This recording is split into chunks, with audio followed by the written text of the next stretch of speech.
So I'm very excited for the episode today because I have my good friend Anne with me.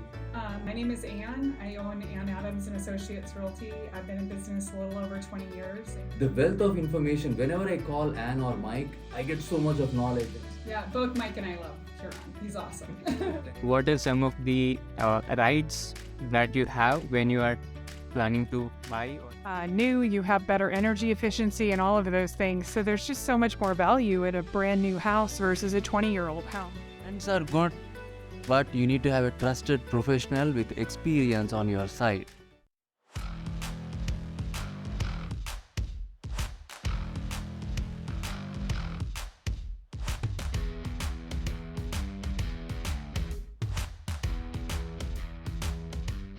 Yes, Sunil, what's your next question? So I think one of our friend, he's in a difficult situation, or maybe I'm taking it differently. So he has asked a question like, what are some of the rights that you have when you are planning to buy or you are buying from a builder? So he is listing his situation where he mentioned that recently he purchased a new house as a first-time home buyer, and he went through a builder and their own financing where they appraised the house for 470K, with the build area is 1950 square feet. And then a week before that, he went with a credit union and they estimated the appraisal value of the house 410K, close to 40 square feet less size. So he's confused, like why the builder is giving a different information than DCU, how it impacts him in his situation, what are the available options for him, what he should do. He has kind of confusion.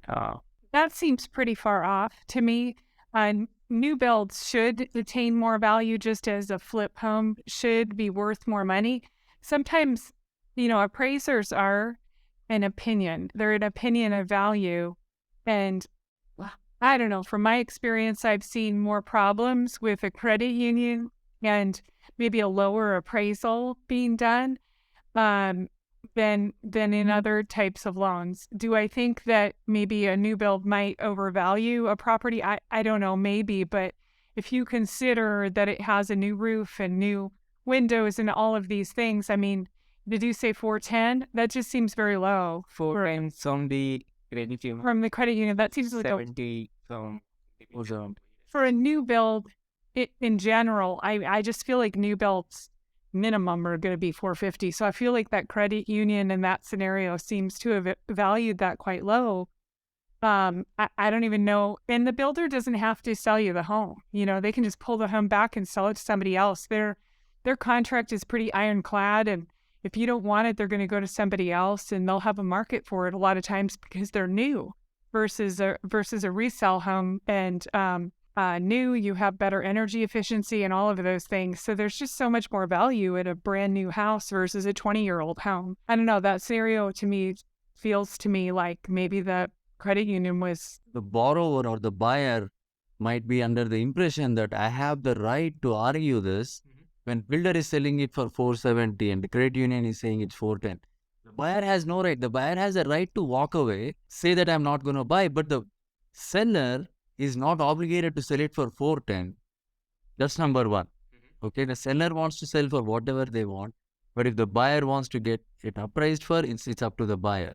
The second point of that is, okay, square footage difference, right? The builder's contract clearly says, okay, the square footage that you see in the floor plan is for illustration purposes, but the actual square feet might be different, like maybe the wall is slightly slant. I've seen it wherein the wall is slightly slant. With that, you can see like 10-12 square feet difference in each room. So if you have 4-5 bedroom house, then 440 square feet might be off.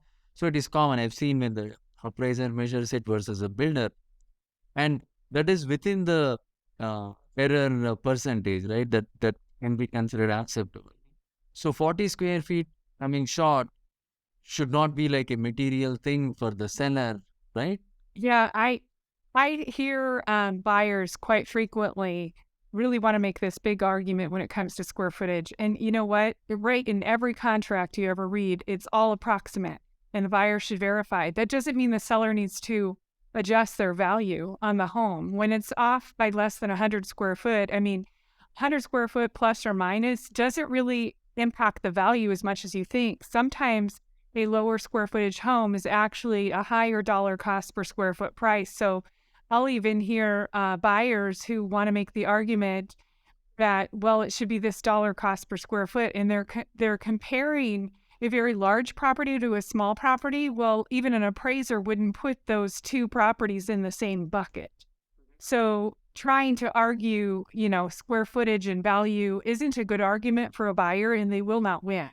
I mean, because sellers on every transaction are protected with a little bit of a variance when it comes to square footage. So Yeah, and to add to that, right? So the buyer going with the credit union, we have to go back to, okay, what's the purpose of this appraisal? Purpose of the appraisal is not to help negotiate the deal with the seller. The purpose of the appraiser is for the lender, is the credit union in this case, to make sure their risk assessment is okay for that property. So they are trying to assess the value based on their requirements. So that cannot be used as a negotiating tool or demand the seller to do it. They can request the seller, they can show this appraisal and say, hey, you're selling it for 470. My appraisal is at 410. Can you match it? And in this market, the builders may match it. But if the builder says, sorry, you're out of luck, you cannot just take them to court and argue about the appraisal coming short. I will say, though, I have seen new builds be a little bit more negotiable. To say that they're not negotiable at all, sometimes if you're under contract and your build isn't going to be done for a year and you see the whole market, the value going down, I've seen them adjust by 10,000. Do they adjust by 50,000? No. I mean, they'll just put it back on the market. So possibly they'll do a little bit of negotiating. Possibly they'll throw in an extra couple years on a warranty or a structural warranty, or they'll do something for you. They might offer you appliances where they weren't before. So there might be a little negotiating room with new builds, but it's not going to be that you get to go do your independent appraisal and you get to save 70,000. It's not a way to renegotiate the value of that property. Yeah.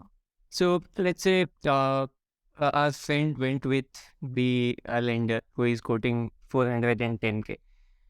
What is he losing? Because the actual price of the house by the builder is 470K and the bank is going to give him 410K. So remaining amount? No. See, the way it works is whichever is lower, the purchase price or the appraised value, whichever is lower will become the baseline for the lender.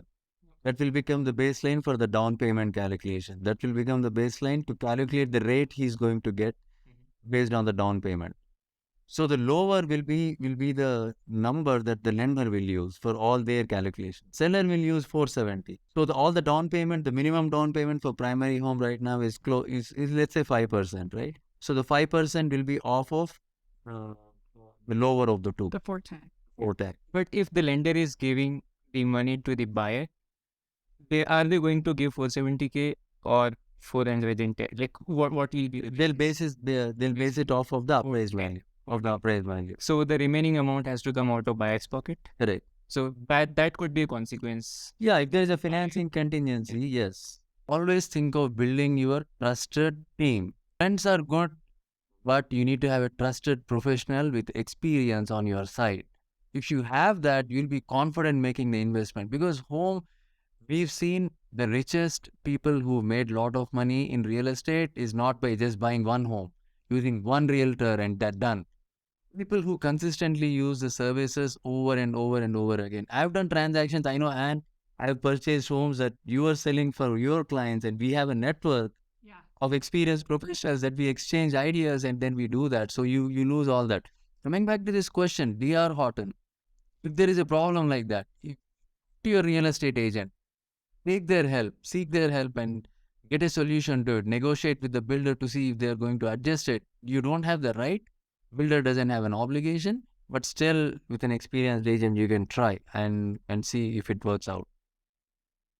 Well, that was a very experienced answer, I would say, and I hope this helps the person who is asking this question.